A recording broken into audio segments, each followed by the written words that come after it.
আসসালামু আলাইকুম রহমতুল্লাহি ওয়া বারাকাতুহু। বাংলাদেশ জামাত ইসলামী নোয়াখালী জেলার বেগমগঞ্জ উপজেলার ১ নং আমানুল্লাহপুর ইউনিয়নের একটি ওয়ার্ড ৩ নং করিমপুর ওয়ার্ডের আজকে দাঁড়িপাল্লা মার্কার বিশাল মিছিলের অংশবিশেষ সবাইকে দেখানোর চেষ্টা করছি।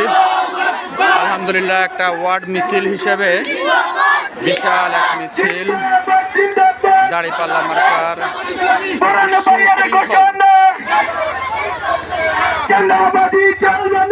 একটি সুশৃঙ্খল আলহামদুলিল্লাহ, এটা এক ওয়ার্ডের মিছিল, একটি ওয়ার্ডের সুশৃঙ্খল একটি মিছিল এই মাত্রই আমাদের সামনে দিয়ে অতিক্রম করছে। আলহামদুলিল্লাহ, সবাইকে দেখানোর চেষ্টা করলাম।